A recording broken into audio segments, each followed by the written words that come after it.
warahmatullahi wabarakatuh. Hai anak-anak, bertemu lagi bersama Ibu Zahra Raudi Maulidia di mata pelajaran fisika. Oke, bagaimana kabarnya anak-anak? Semoga sehat selalu ya dan tetap semangat, oke? Nah, kali ini kita akan belajar mengenai angka penting dan pengukuran. Ini lanjutan dari pembahasan mengenai besaran dan satuan yang sudah Ibu bahas sebelumnya. Nah, untuk materi angka penting dan pengukuran ini merupakan submateri dari besaran dan satuan. Oke, sebelum kita mulai, mari kita membaca basmalah bersama-sama. Bismillahirrahmanirrahim. Oke anak-anak, yuk mari kita simak pembahasan mengenai angka penting. Simak baik-baik ya, semangat! Oke, kita mulai pembahasan mengenai angka penting ya anak-anak. Nah, di sini kita awali dengan pengertian mengenai angka penting. Nah, angka penting ini merupakan istilah asing yang disebut significant figure atau penjelasannya itu semua angka yang diperoleh dari hasil pengukuran. Jadi semua angka yang diperoleh dari hasil pengukuran termasuk angka penting ya. Nah, di sini angka penting itu terdiri dari angka pasti dan angka taksiran ya. Angka pasti itu yaitu angka yang diperoleh langsung yang tertera di alat ukurnya. Nih di sini misalnya 2,5 angka pastinya. Nah, angka taksiran itu merupakan angka yang tidak tertera di alat ukurnya. Maksudnya gimana sih? Jadi angka taksiran itu angka ketelitian hasil pengukuran. Ketelitiannya itu merupakan setengah dari skala terkecil alat ukur tersebut. Oke. Nah, selanjutnya di sini terdapat beberapa aturan angka penting. Jadi, untuk menentukan jumlah angka penting menggunakan aturan-aturan atau rumus angka penting sebagai berikut. Yang pertama, di sini semua angka bukan nol adalah angka penting.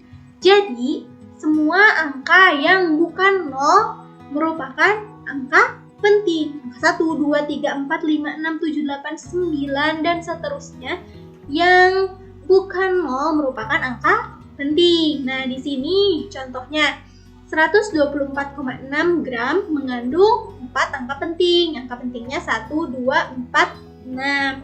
Nah, terus 19,3 berarti ada berapa angka penting? Mengandung 3 angka penting ya. Aturan yang kedua, semua angka nol yang terletak di antara angka bukan nol adalah angka penting. Jadi, kalau angka nolnya terletak di antara bukan nol, termasuk angka penting gitu. Jadi, ada beberapa pengecualian untuk angka nol ya. Nah, di sini 30,45. Kan di sini ada angka nolnya ya. Nah, kalau di sini angka nolnya termasuk angka penting. Kenapa? Karena terletak di antara angka bukan nol. Nih, angka bukan nolnya itu angka 3 dan angka 4. Jadi, di sini angka pentingnya ada 1, 2, 3, 4. Oke? Nah, selanjutnya kalau 465,02 berarti ada berapa angka penting? 1, 2, 3, 4, 5. Ada 5 angka penting ya. Selanjutnya, angka 0 di sebelah kanan angka bukan 0 tanpa tanda desimal adalah bukan angka penting kecuali diberi tanda khusus. Tanda khususnya itu berupa garis bawah atau garis di atas ya.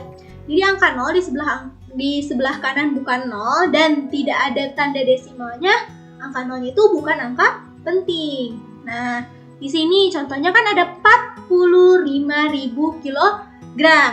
Nah, di sini tidak ada tanda desimal. Jadi, angka pentingnya cuma 2, angka 4 dan angka 5 ya. Nah, kalau yang ini, yang bawah ada suatu tanda khususnya yaitu garis bawah di angka nolnya. Nah, di sini lihat kembali ke aturan. Kalau ada tanda khusus ya, kalau ada tanda khusus berupa garis bawah atau atas, berarti jadi angka penting angka nolnya. Kalau ini berarti angka pentingnya ada berapa? Ada 1, 2, 3 ya. Oke, next. Di sini pada bilangan desimal, semua angka 0 yang terletak di sebelah kiri dan kanan desimal bukan angka penting. Sedangkan semua angka 0 setelah angka bukan 0 merupakan angka penting. Jadi, kalau di bilangan desimal, jika angka 0-nya berada di sebelah kiri, nih di sebelah kiri tanda desimal, dan di sebelah kanan tanda desimal tanpa diikuti sebelumnya angka bukan 0, bukan angka penting. Tapi jika angka 0-nya setelah angka bukan 0, ini kan angka 0-nya setelah angka bukan 0 ya, setelah angka 4 ya, berarti termasuk angka penting. Nah, kalau ini kan sebelum angka 0 di sini tidak ada angka bukan 0, berarti angka 0-nya bukan angka penting. Jadi di sini angka pentingnya cuma angka 2 dan 7 ya. Kalau yang bawah, nah di sini kan nih angka 0 setelah angka bukan 0, berarti kan ini angka 0-nya setelah angka bukan 0, berarti termasuk angka penting. Di sini angka pentingnya ada berapa? Ada 1, 2, 3, dan 4. Jadi ada 4 angka penting. Oke, next ya. Nah, selanjutnya ada operasi penjumlahan dan pengurangan dengan aturan angka penting. Jadi, jika dalam operasi penjumlahan dan pengurangan, aturannya yaitu hasil perhitungan hanya boleh mengandung satu angka taksiran. Angka taksiran itu tadi angka yang di belakang koma, yang berupa ketelitian alat ukur ya. Nah, di sini penjumlahan ya, aturan penjumlahan yang pertama, penjumlahan 678,234 cm ditambah 21,76 cm. Nah, hasilnya 699,994 cm. Kita lihat di sini angka taksiran di penjumlahan, apa angka yang dijumlahkan pertama itu angka taksirannya ada 1. Yang kedua angka taksirannya ada ini 1 juga ya. Nah, tapi hasilnya mengandung 2 angka taksiran, sedangkan di sini aturannya hanya boleh mengandung 1 angka taksiran. Sehingga harus gimana sih? Berarti kita harus membulatkan angka taksiran tersebut supaya hanya mengandung 1 angka taksiran. Nah, di sini berarti dibulatkan dari yang angka 4 ke angka 9. Kalau pembulatan kurang dari 5, berarti angka yang akan dibulatkannya digimanain? Dihilangkan ya, karena 4 itu kurang dari 5. Jadi hasilnya 699,99 cm. Nah, selanjutnya untuk operasi pengurangan di sini ada 613,9 dikurangi 45,64 cm. Angka taksirannya yang dihasilkan dari operasi pengurangan ini ada 2, yaitu angka 2 dan angka 6, sehingga harus dibulatkan. Nah, ini angka 6 itu lebih dari 5, sehingga pembulatannya itu ditambah ke atas ya. Jadi ditambah 1, angka yang di depannya itu ditambah 1 karena angka 6 itu lebih dari 5. Jadi hasil pembulatannya 568,3 ya. Oke. Selanjutnya di sini ada operasi perkalian dan pembagian dengan aturan angka penting.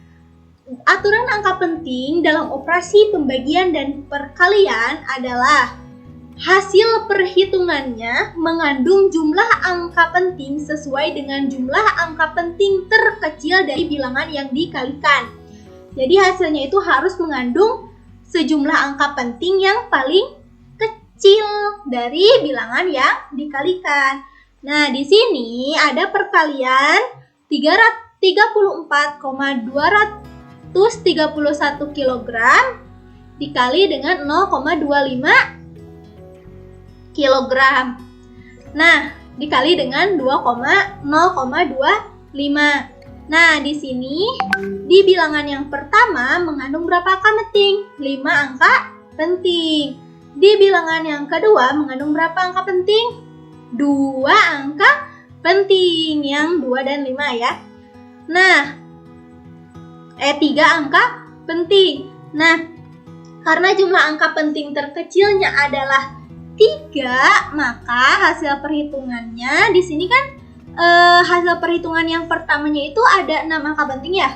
1, 2, 3, 4, 5, 6. Nah, harus mengandung 3. Berarti dibulatkan. Lihat angka dari depan sehingga menjadi 3. Di sini ada 8,55. Berarti kita bulatkan dari angka yang ketiga ini ya.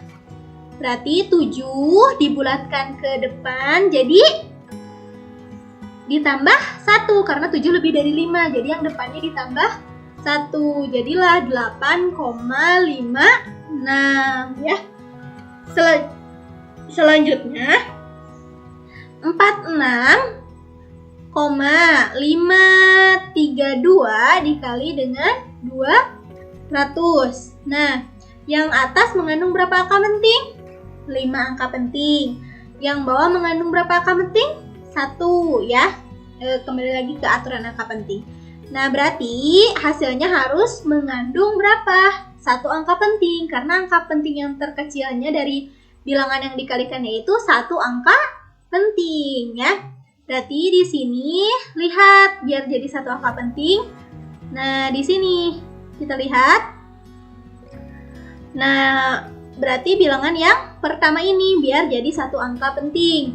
Di belakang bilangan yang pertama, angkanya yaitu 3. 3 itu kurang dari 5. Jadi dibulatkannya gimana? Dihilangkan. Jadi angka hasil perhitungannya itu 0,2 yang mengandung 1 angka penting ya. Oke. Nah, selanjutnya ada mengenai notasi ilmiah. Nah, anak-anak, notasi ilmiah ini digunakan untuk mempermudah dalam menentukan suatu nilai besaran yang terlalu besar atau terlalu kecil. Kenapa sih perlu notasi ilmiah? Karena hasil pengukuran itu tidak semuanya angkanya hanya puluhan, ratusan, tapi bisa sampai bermiliar-miliar ya. Hasil pengukuran diameter bumi kan sangat besar gitu. Kecepatan cahaya kan berapa? Hayo, kecepatan cahaya itu 3 kali 10 pangkat 8 meter per detik ya. Oke, sangat besar sekali kan kecepatan cahaya itu. Kalau dituliskan berarti nolnya ada berapa? Ada 8, 3, 0,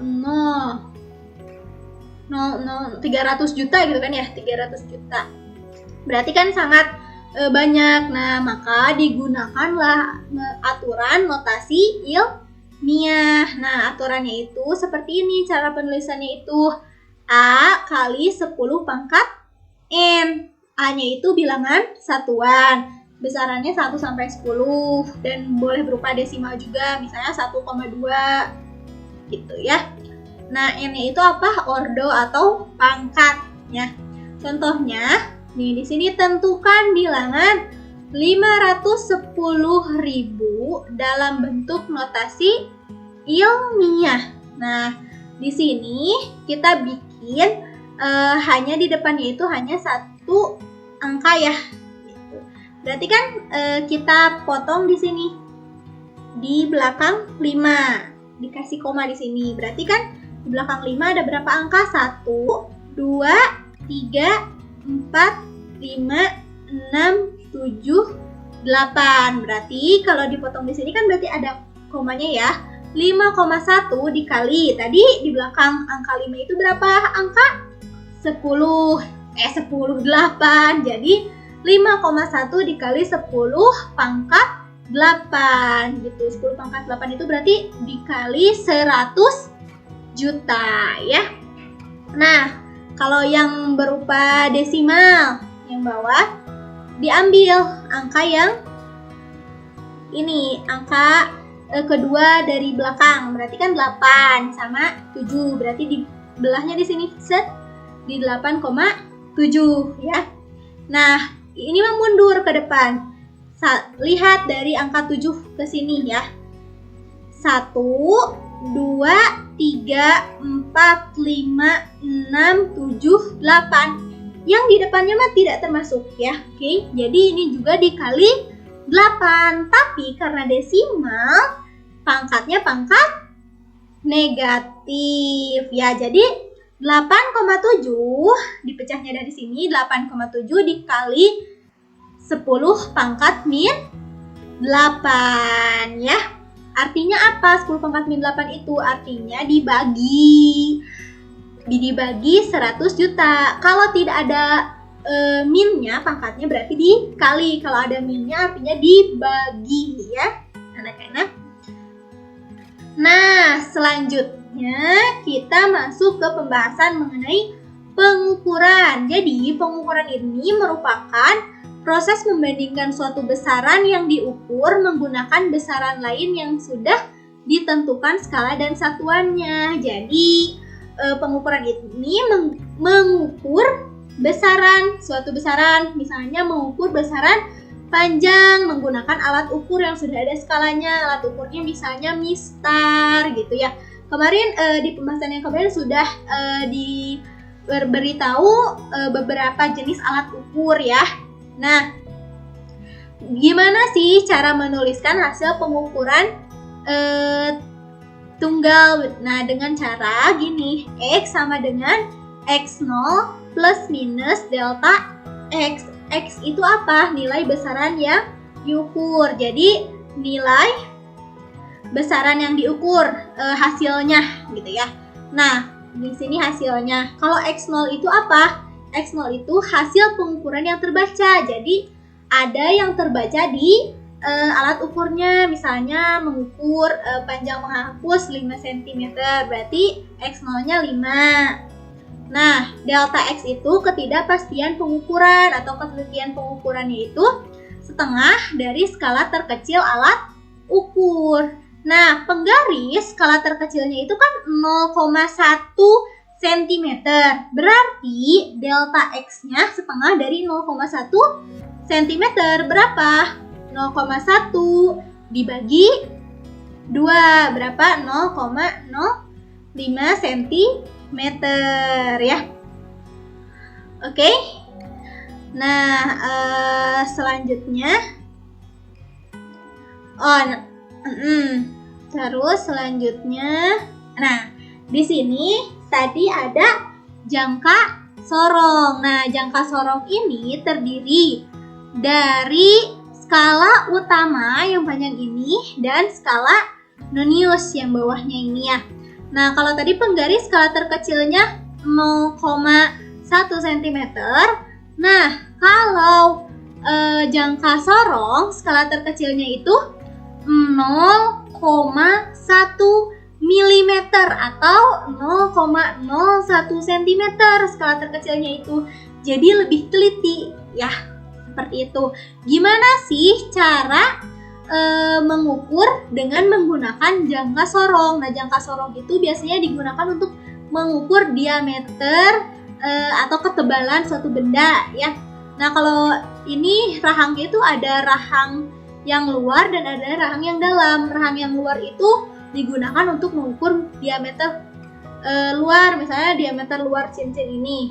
Nah, kalau rahang dalam, diameter dalamnya yang ini gitu ya.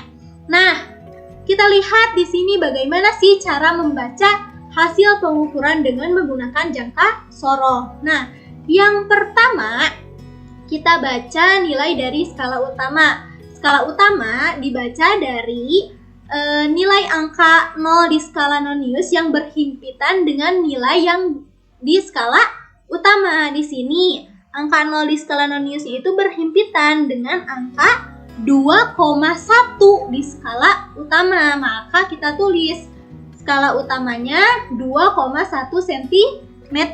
Nah, untuk yang terbaca di skala noniusnya, kita lihat garis di skala utama yang berhimpitan dengan di skala nonius yang sangat berhimpitan ya. Di sini angka 0 enggak berhimpitan kan? 1 enggak, 2 enggak, 3. Nah, 3 ini sangat berhimpitan dengan angka di skala utamanya. Antara skala nonius dan skala utamanya sangat berhimpitan. Berarti skala nonius yang terbacanya itu berapa tadi? Kan terkecilnya itu skala terkecil di skala nonius itu kan 0,1 mm ya. Dan ini angka yang terbacanya itu 3. Berarti dituliskan 3 dikali 0,1 mm. Berarti 0,3 mm. Terus kita ubah ke cm jadi 0,03 cm ya. Nah, maka hasil akhirnya tinggal dijumlahkan saja skala utama ditambah dengan skala nonius. 2,1 ditambah 0,03 jadi 2,13 cm. Oke. Nah, selanjutnya di sini ada mikrometer skrup, masih alat ukur panjang ya. Di sini mikrometer skrup juga sama seperti jangka sorong. Ada skala utama dan ada skala nonius. Skala nonius itu yang diputar-putar. Di skala utamanya itu skala terkecilnya ada 0,5 mm. Dan skala terkecil di skala noniusnya itu 0,01 mm. Berarti sangat teliti ya gitu. Nah, di sini hasil pengukurannya itu kita baca. Di sini angka terakhir di skala utama yang terbacanya itu berapa? 5. Di sini ada yang bawahnya ya, berarti 5,5 atau 5 ditambah 0,5. Terus skala nonius yang terbacanya di sini berapa? 25, 26, 27, 28, 28 yang terbacanya. Terus kita kalikan dengan skala terkecil di nonius. Berapa tadi skala terkecilnya? 0,01. Berarti yang terbaca di skala noniusnya adalah 28 dikali 0,01 yaitu 0,28 ya. Berarti hasil akhirnya 5 ditambah 0,5 ditambah 0,28 yaitu 5,78. Satuannya apa? Milimeter. Jika diubah ke sentimeter jadi berapa? Berarti 5,78 mm dibagi 10 ya. Jadi 0,578 mm dari milimeter ke sentimeter ya. Naik satu tangga. Oke. Nah, kita lanjutkan. Di sini pengukuran massa. Alat ukur massa yaitu neraca. Nah, salah satu neraca yaitu neraca Ohlus ya. Neraca Ohlus ini mempunyai 3 lengan. Lengan ukurnya, nah rinciannya lengan belakang memiliki skala 0 sampai 500 gram. Lengan tengah memiliki skala 0 sampai 100 gram. Lengan depan memiliki skala 0 sampai 10 gram. Nah, di sini yang terbaca di ketiga lengan tersebut, yang paling belakang berapa? 400 gram. Terus 70 gram. Dan yang lengan depan 9,1234 gram. Tinggal dijumlahkan saja. Jadi 479,4 gram ya. Gambar neraca Ohlus sudah Ibu kasih di materi yang sebelumnya ya. Nah, selanjutnya pengukuran arus listrik. Nah, arus listrik diukur menggunakan ampere meter ya. Nah, di sini gimana sih cara membacanya? Lihat skala jarum yang terbacanya berapa? dibagi skala akhirnya berapa dikali batas ukurnya berapa ya. Nah, di sini skala jarumnya itu 60. Skala akhirnya 100. Dikali batas ukurnya berapa? 5. Berarti 60 per 100 dikali 5 berapa? 30 dibagi 10, 3 ampere ya. Oke. Nah, selanjutnya bagaimana sih cara mengukur volume benda tak beraturan? Kan kalau volume benda yang beraturan misalnya bentuknya kubus, berarti volumenya apa? 6 kali S ya. Terus kalau misalnya bentuknya balok berarti P kali L kali T. Nah, bagaimana cara mengukur benda yang tak beraturan? Misalnya batu ya. Batu kan bentuknya nggak semuanya bulat. Banyaknya yang tidak beraturan dong. Nah, gimana? Bisa menggunakan gelas ukur yang diisi oleh benda yang akan diukur volumenya. Nah, pertama dimasukkan air dulu, terus dimasukkan bendanya. Jadi pertambahan volume pada gelas ukur menunjukkan volume benda tersebut. Nah, di sini keadaan yang pertama terbaca di gelas ukurnya itu 50 mili volumenya ya. Nah, terus di keadaan kedua volume airnya berapa? 100 mili. Berarti hasil pengukuran volume logam yang tidak beraturan tersebut adalah V2 dikurangi V1, berarti 100 dikurangi 50 berapa? 50 mili. Oke? Nah, selanjutnya pengukuran waktu. Nah, pengukuran waktu itu alat ukurnya salah satunya itu stopwatch. Stopwatch di sini terdapat alat skalanya ya, skala menitnya di sini yang detiknya. Nah, di sini yang menitnya terbaca 2 menit dan yang detiknya berapa? 12 detik atau 12 second ya. Berarti hasilnya 2 menit 12 detik. Jika diubah ke detik semua, 2 menit berapa detik? 2 dikali 6, 120 detik. Berarti 120 ditambah 12 berarti berapa? 132 detik. Berarti hasil pengukurannya ya. Nah, oke anak-anak, silahkan kerjakan latihan soalnya di Smart Learning ya untuk materi angka penting ini. Nanti Ibu masukkan latihan soalnya, oke? Nah, oke, terima kasih anak-anak untuk pembelajaran mengenai angka penting dan pengukuran sudah selesai Ibu bahas semuanya. Semoga mudah dipahami, semoga bermanfaat. Terima kasih atas perhatiannya. Sampai jumpa di materi berikutnya. Wassalamualaikum warahmatullahi wabarakatuh.